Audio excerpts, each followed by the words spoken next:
Well, howdy. Wow, you're up really high today. It's always a new day in the car and finding the perfect position for this tripod.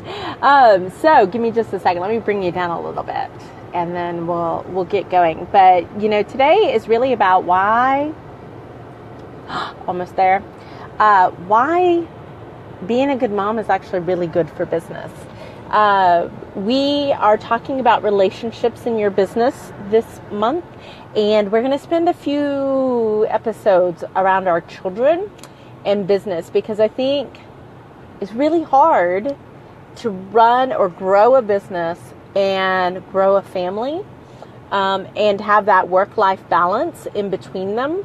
I think it's challenging to be doing both of those things at the same time. And maybe that's because that's always been my reality, is that whole yin and yang of family, being a good mom and being good in business, and redefining some days what is success, what is us being successful as a family, what's being success in business.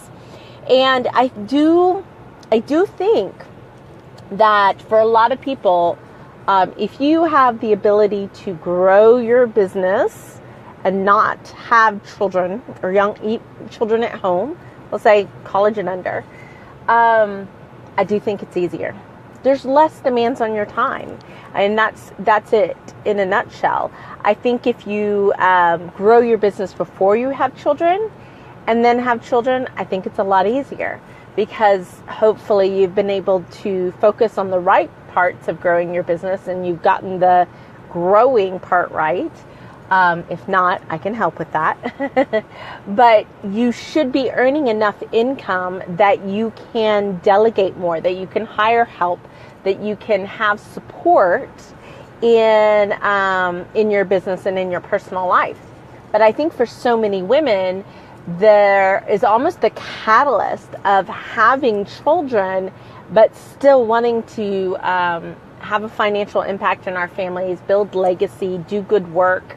When I met my husband, I told him, I was like, I'm not a stay-at-home mom.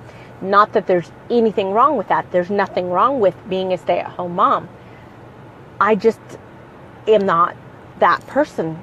I'm just not. And I know that about myself. And so, but I also know I want to be heavily involved in my kids' lives.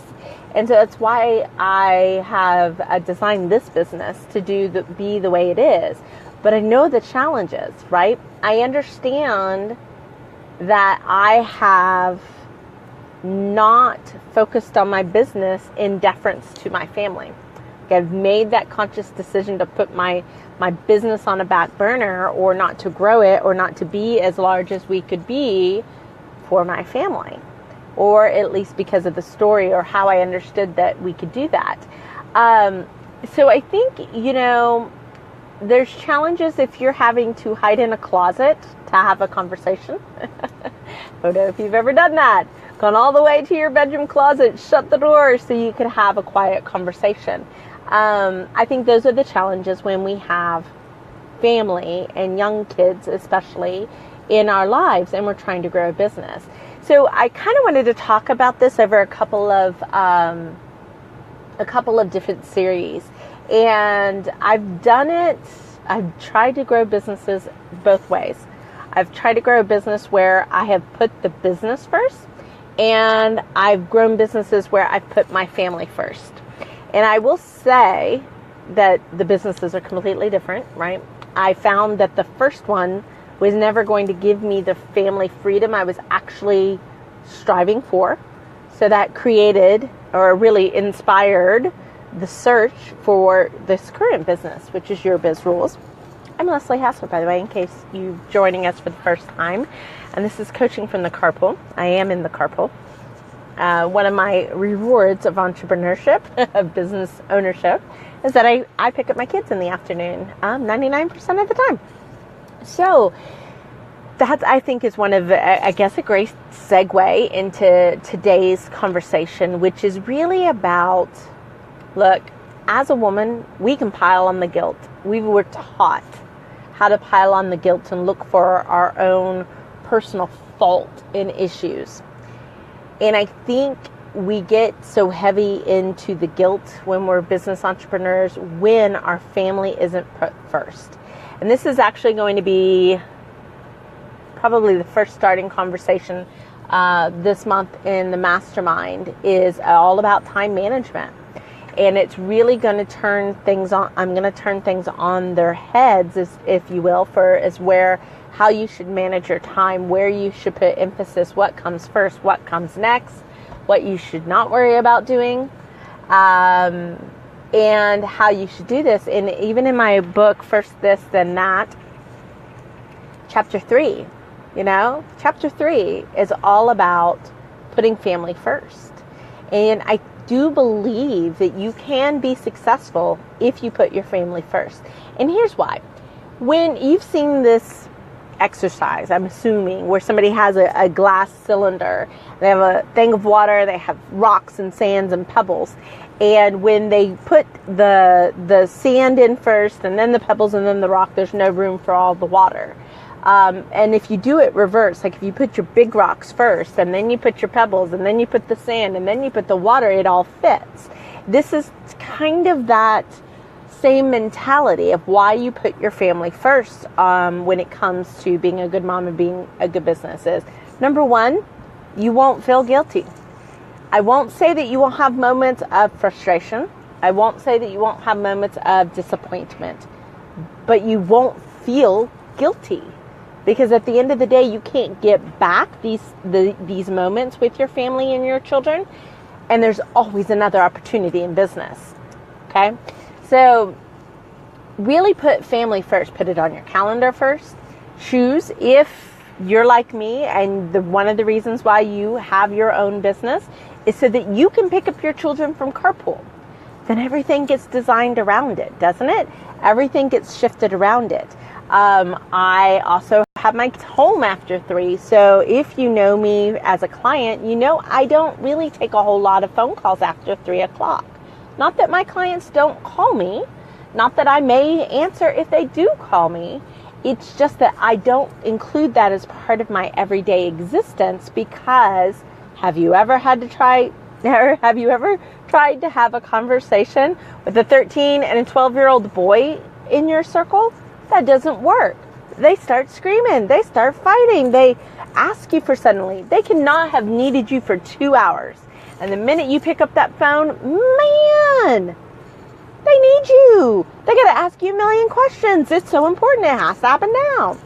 So instead of being frustrated, right, and feeling guilty for ignoring them while I was on my phone calls, I just don't have them. Like I took away the opportunity to be in conflict by setting different kinds of boundaries in my business. And you can do that. And it, first off, it removes a lot of the conflict. I think that if you're trying to work with your kids around, if you're trying to get them to understand that you're having a very important phone call, when I started my first business in 2007, that would make my children 2 and 3. So my children really have only had the reality of me owning my own business for 10 years. 13, pretty smart kid. Do you think we don't have to have these same conversations all the time, right? While I can somewhat trust them a little bit better to be quiet if I have a phone call, I also know I'm not going to put them into that situation because they're kids. It's not a part of their reality, if you were. So it's a bit of a shift, right? It's a bit different. Instead of putting your business first, I want you to put your family first. Like, put all of your family commitments on the calendar first. Put all of the family time that you want to spend. And I know this sounds crazy. Hey, Lynn, how's it going? Put all of the family stuff on the calendar first, and then backfill with the business. Because A, like I said earlier, is you won't feel guilty for it. You won't feel guilty for it. B is your business, you're never done. So if you shift that little bit of focus, the work's still going to be there. You'll actually wind up getting it done quicker because you put some time constraints. You gave it a container, and you're hopefully good at protecting that container and making things stay in the container. But it also starts to give you the ability to have a little flexibility. So typically I don't network at night. One, I'm a morning person. I'm not a night person. About 4 o'clock, I've like used it up. So it doesn't suit my biorhythms. But it's also, if I have 2 kids in sports and scouts and taekwondo, the evenings are pretty scheduled. But I have like this opportunity. Somebody invited me. She said, I've been talking you up. I want you to come introduce you to this person. I said, sounds great. Let me look at the calendar. Happen to not have any family related things on the calendar. Quick phone call to the husband. Said, hey, this is what I'd like to do. He's like, of course, go for it. You know, that kind of communication to where we know what the goals are, what I'm working towards, why I would choose to do something in the evening when I would normally not. And it's an easy switch. It's an easy flip because it's just a little bit, for us, it's not my norm. My husband also knows that if I'm going to bring it up as something I'd like to do, why I'm doing it, because we're clear on the goal. It goes back to, how do you talk to your husband about your business? And I can make that shift because I've also paid into the family bucket. I don't know if we call it we have bank accounts. There's the family labor pool. There's the family bucket, right? I have done a good job of being a good mom, even though days it's challenging and I don't feel like I'm a great mom, but I've paid in to that bucket. So if I need to take out for business, I can do that with a lot more ease. I don't have a whole lot of people fighting me for time and for attention as I would if my business was always first and they weren't. So I hope that is an interesting take on, beginning to work-life balance, beginning to time management in a lot of ways, but also in protecting the relationships of the people that are really intimately in your life, right? Business just doesn't end at 4 o'clock, and it doesn't end at 3 o'clock for me, guys. It's very interwoven, but I like it that way. As long I like the congealness of business and family in my life because it just suits everything so much better. So that's it for today, guys. This has been Leslie Hassler with Your Biz Rules Business Coaching, as my husband is texting me. And this has been coaching from the Carpool. So join us Thursday afternoon for another edition of coaching from the Carpool. And until then, if you have a question about how do I handle this type of a relationship in my business, please let me know. Thanks for the love. I always love a little bit of Facebook love because it definitely, Facebook loves Facebook love too. So thanks so much. And until tomorrow or Thursday, and I'm rambling, I'll talk to you soon. Have a great afternoon, guys. Bye.